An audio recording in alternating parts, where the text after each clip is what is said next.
Caída histórica de la economía española. La pandemia ha provocado un desplome del 11% del PIB. Es el mayor en 50 años, el mayor desde que existen registros en 1970. Ni siquiera en la anterior crisis, la de 2008, habíamos visto una caída de tal envergadura. Vamos a verlo en este gráfico. En 2009 esa caída había sido del 3,8%, era la más fuerte hasta ese momento. Después recuperó ritmo, en 2015 avanzó cerca de un 4% y después fue aminorando lentamente ese ritmo hasta llegar a este batacazo que hemos visto en este 2020. Y eso a pesar de que en el cuarto trimestre la economía tuvo un leve avance, un 0,4%, eso sí, muy lejos del 2,4% que pronosticó el ministro de Seguridad Social, José Luis Escrivá. La vicepresidenta económica ha destacado hoy esa mejoría en la segunda parte del año y dice que la respuesta está siendo eficaz.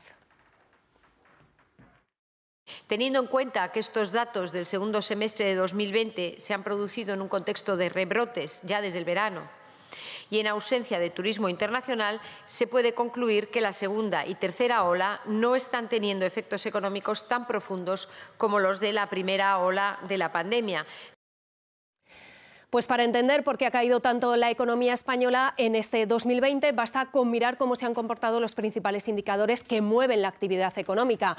El consumo de los hogares ha caído casi un 13% y la inversión un 12,4%. Se han desplomado y tampoco se salva la demanda externa. Las exportaciones, como ven, caen cerca de un 21% y las importaciones casi un 17%.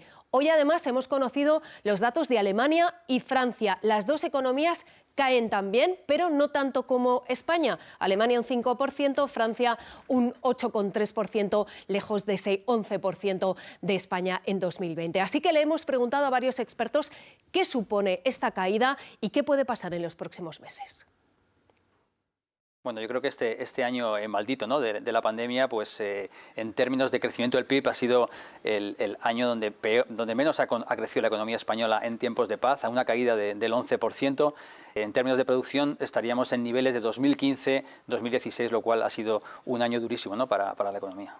Nos deja, desde luego, un panorama muy erosionado para el año 2021, donde ya hemos tenido una parte importante de destrucción de empresas, especialmente de pequeñas y medianas empresas, de autónomos, que son los que sostienen la mayor parte de la economía española. Para este año 2021, digamos que hay dos cuestiones. Una es cuándo vamos a conseguir inmunizar a la población. Se trata de inocular y producir muchas vacunas para acortar el tiempo en el cual podamos volver a la normalidad. Será posible tener una buena temporada turística, podremos atraer empresas y evidentemente podremos generar puestos de trabajo. También es importante observar qué va a pasar a partir prácticamente de mitad del año, porque tenemos por un lado la cuestión de los fondos europeos. Las previsiones económicas para el año que viene van a depender mucho de cómo evoluciona la pandemia. Dime cómo va a ir la pandemia y te podré decir cómo va a ir la economía. Esto yo creo que es el mensaje. Pues la oposición responsabiliza al Gobierno de esta caída histórica del PIB. Para PP y Ciudadanos los datos evidencian la situación económica, que es muy mala, dicen, y Casado acusa además al Gobierno de triunfalismo. Tenemos en España ya un 40% de paro juvenil y tenemos 5 millones de españoles que quieren trabajar y no pueden.